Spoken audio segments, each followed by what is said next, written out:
오리무중이에요. 지금 증시가 움직임이 좀 명확히 있거나 좀 흐름을 좀 주는 장이거나 라고 하면 갑질을 찾기가 좀 쉬운데 좀 오리무중입니다. 그냥 가만히 멈춰 있다가 한번 뻑 하고 움직이고 다시 멈추고 다시 묶이고 또 한 번 움직이고 뭐 거의 그런 스타일이라서 힌트를 찾기가 쉽지 않은 장이에요.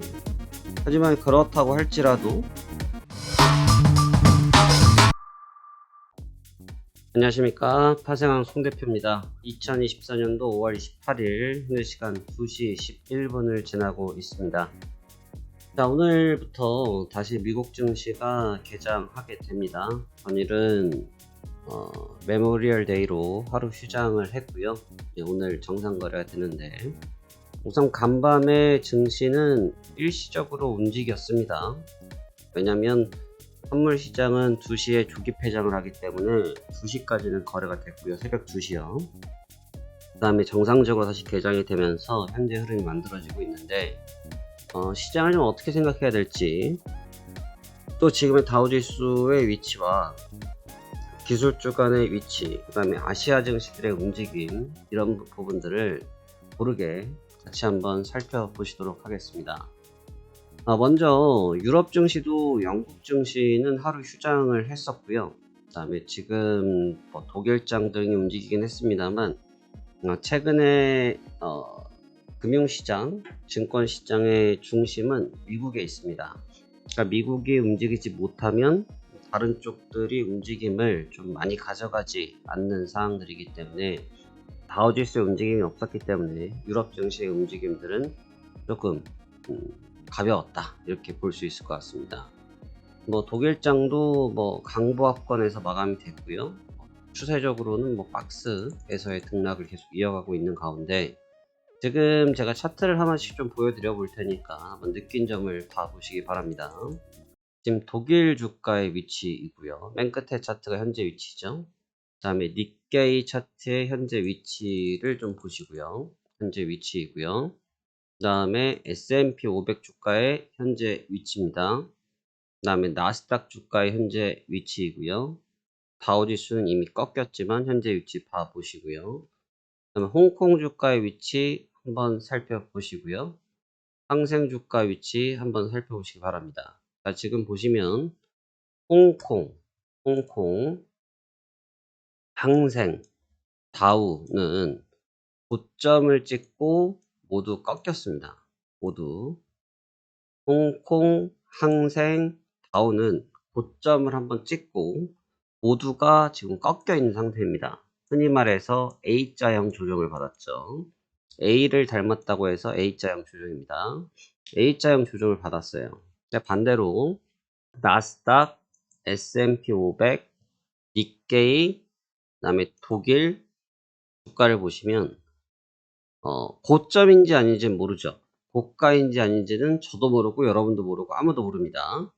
하지만 현재 위치에서 어찌됐든 신고가 근처에 있으니까 고가라고 표현을 하고요. 고가 위치에서 모두 횡보를 하고 있죠. 고가 위치에서 모두 횡보를 하고 있습니다. 여기서 말하는 게 뭘까요? 지금 서두에 말씀드렸다시피 지금 주가의 위치, 주가의 레벨이 조금 제각각인 상태를 가지고 있습니다. 모두가 좀 제각각의 모습을 취하고 있고, 제각각의 모습을 취하고 있는데, 먼저 다우지수나 항생이나 홍콩 같은 경우는 상승에 대한 부분을 선조정을 받고 있는 단계. 그런데 이제 이걸 조금 거꾸로 생각해 보면 사실 다우지수와 홍콩, 항생이 달릴 때 다른 쪽 주가들이 달리기를 하지 않았어요. 대표적으로 항생 차트 같이 보실까요?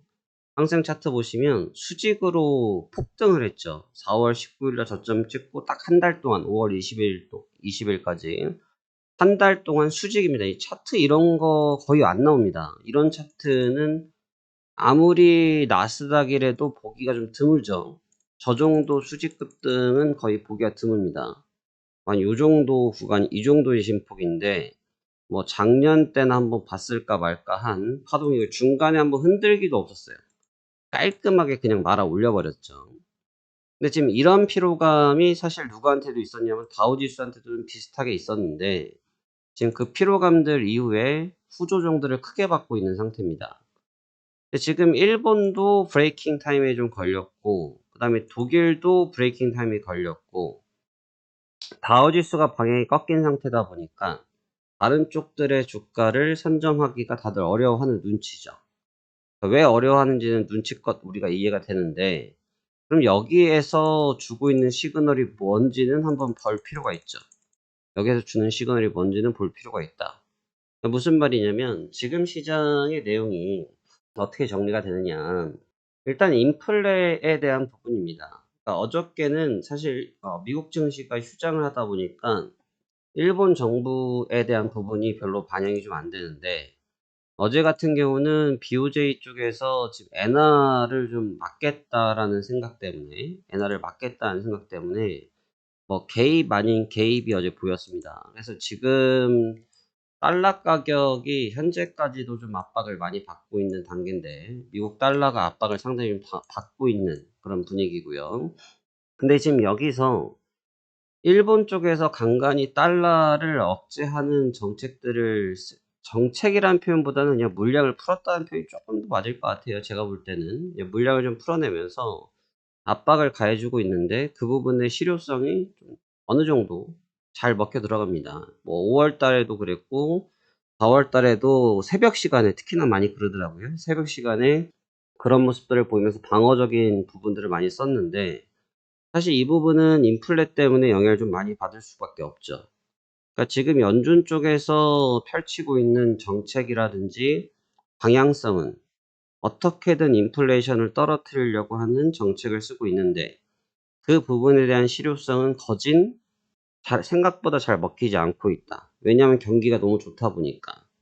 그러니까 우리 이런 거예요, 여러분. 뭐냐면 그 예전에 여러분 그 유가가 마이너스 유가 가는 거 기억하십니까? 코로나 때인가 그럴 거예요.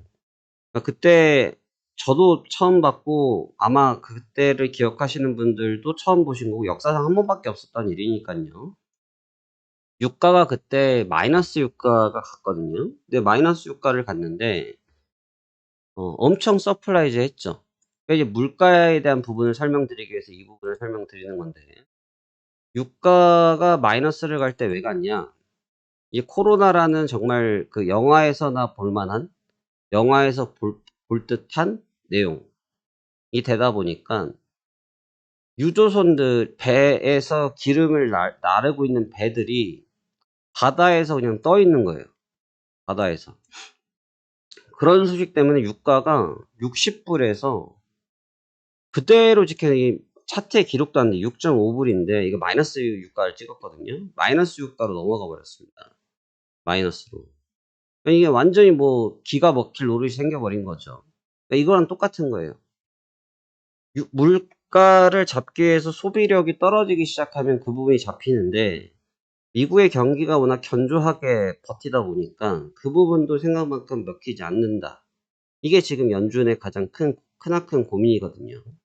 그러니까 연준은 어떻게든 금리를 잡으려고 하는 그런 노력을 하고 있는데, 시장은 그걸 좀 배제하는. 그러니까 증시 상황도 지금 같은 맥락인데, 어떻게든 인플레에 대한 부담이 생기니까 주가가 상승 탄력을 받아서 가져 올라갔던 부분들이 있었는데, 인플레 우려감이 나타나면서 금리의 속도를 떨어뜨리는 얘기가 나오니까 주가가 그냥 빠져버렸단 말이죠.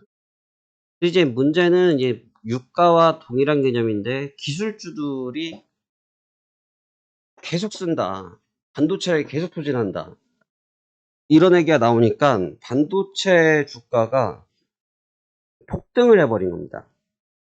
그랬다 이제 폭등을 하니까 단순하게 주가의 폭등만 있었던 것이 아니고 실적이 기반이 되다 보니까 실적을 기반으로 해서 급등을 해버린 거죠. 그러니까 야 이거 뭐지? 하면서 난처해지기 시작한 거고, 그러니까 지금 나스닥과 다우지수가 온도 차이를 좀 극심하게 보이는 그런 컨디셔닝을 갖고 있거든요. 그러니까 지금 여기서 보자고 하면 결국 이제 엔비디아와 TSMC 이런 종목군들인데, 이러한 해당 종목군들이 계속 랠리를 펼쳐버리는 거죠. 결국 이 주가가 나스닥 주가에 투영됐다? 이렇게 말해도 전혀 모자른 표현이 아닐 겁니다. 근데 지금 여기서 엔비디아에 대한 부분이 계속해서 행진을 할 것인지 안 할지는 우리도 알 수가 없고 모르는 부분이 되겠죠. 모르는 부분입니다만 문제는 기술주에 대한 그런 기대치가 생각만큼 지속력에 대한 부분에 의구심은 여전히 남아있다는 거죠. 투자들의 관점에서. 그러니까 지금 엔비디아는 뭐 테슬라와 많이 비교를 하더라고요. 저도 CNBC를 저녁 때 많이 틀어놓고 보는데 보면 이런 부분과 얘기를 합니다.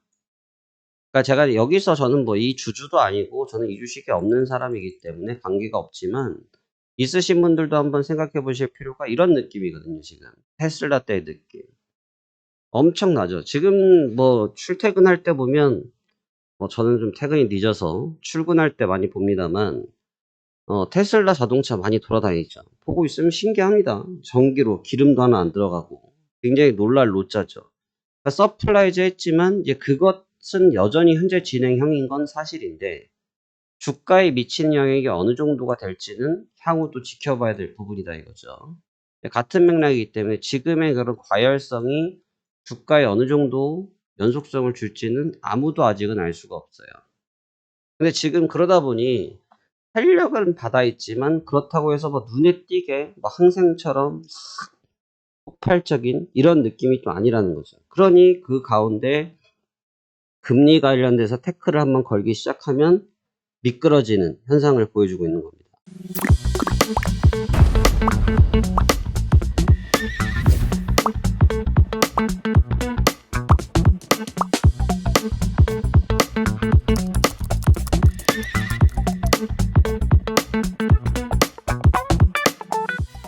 특히나 이제 이번 주가 월말이기도 하지만 지표가 좀 세요. 오늘 지표도 이번 주 지표들이 좀 셉니다. 그래서 이번 주의 지표들이 베이직부터 시작해서 그냥 미국 쪽에서 PCE 지표들이 좀 나오고요. 이제 개인 소비 관련된 지표들, 그다음에 GDP 성장률에 관련된 지표들이 싹 쏟아져 나오기 때문에 지금 이 관련된 지표들은 확률상 연준 편인 확률이 높아요. 그러니까 지금 결국 무슨 얘기를 드리는 거냐면 얘의 주가는 기술주가 잡아 올려놨는데 이쪽의 주가도 그 잡아 올려놨는데 문제는 이것도 영향을 받고 있다는 거죠. 그러니까 다우지수가 600포인트를 조정을 받는데 지금 보시면 다우지수가 이날 600포인트 1.5% 조정을 받았거든요. 이게 며칠이에요? 5월 23일이잖아요. 5월 23일 날 종가 조정을 0.39%를 받았어요. 누가? 나스닥이. 이날 누가 실적 발표했어요? 다음날 새벽이죠. 엔비디아가 실적 발표됐죠. 근데 엔비디아 실적 발표가 돼서 하락 충격을 막았어요. 종가를 1% 상승을 했죠. 근데 고점을 넘겼어요? 아직 못 넘겼죠. 이 논리라는 거죠. 그래서 분명히 눈에 띄게 강한 건 사실이다. 하지만 그 효과가 어느 정도가 될지는 모르겠다. 하지만 미국발 인플레이션 데이터에 대한 압박은 계속되고 있다. 그 압박을 무시할 수 있겠냐? 라는 논리로 보시면 좋을 것 같습니다. 그래서 분위기 자체는 조금 오리무중이에요. 지금 증시가 뭐 움직임이 좀 명확히 있거나 좀 흐름을 좀 주는 장이거나 라고 하면 답지를 찾기가 좀 쉬운데 좀 오리무중입니다. 그냥 가만히 멈춰 있다가 한번 뻑 하고 움직이고 다시 멈추고 다시 묶이고 또 한번 움직이고 뭐 거의 그런 스타일이라서 힌트를 찾기가 쉽지 않은 장이에요. 하지만 그렇다고 할지라도 시장이 의도하고 있는 답들은 분명히 있을 것이기 때문에 좀 진중하게 이 부분을 보시면 좋을 것 같고, 그리고 지금 대외적인 모멘텀을 잘 안 빨아먹어요, 시장이. 지금 유가는 지금 이스라엘 쪽에서 텐트촌, 판자촌인가요? 그쪽에 공격이 좀 있었던 부분 때문에 지난 밤부터 좀 반응을 하더라고요. 저점 대비 상당히 좀 올라온 부분이 있고요. 그다음에 이제 골드도 지금 움직임이 좀 있긴 한데 낙폭과대 이후에 지금 기술적인 반등 구간에 들어갔긴 했습니다만 지금 인플레에 따라서 국채가 움직이고 있다 보니까 안전자산의 선호 현상도 그렇게 높진 않아요.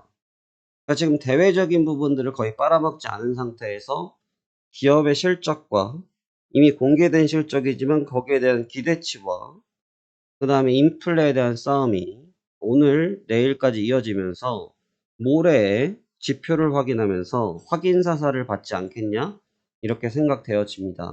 이 점 주의하시면서 보시면 좋을 것 같고요. 또 하나 조심하셔야 될 것은 오늘은 5월 28일이고요. 5월 29일, 30일, 31일 이번 달이 4일 남아 있습니다.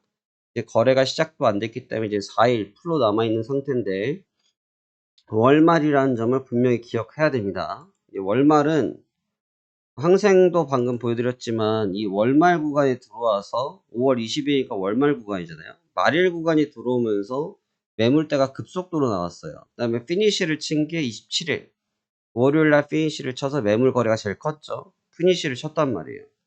그러니까 월말 물량은 무시를 못해요.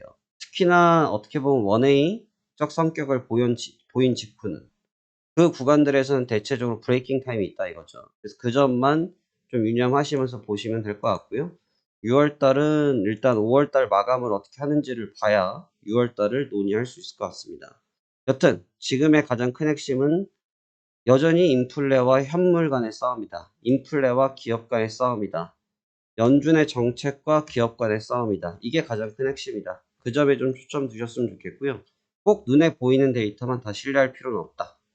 그 데이터가 지금은 맞지만 향후에 맞다라는 보장을 해주는 것은 아니기 때문이다. 이런 논리로 접근해보면 좋은 결과 있으실 것 같습니다. 자, 그러면 오늘도 성공 투자하시길 바라겠고요. 시황 여기까지 마무리하도록 하겠습니다.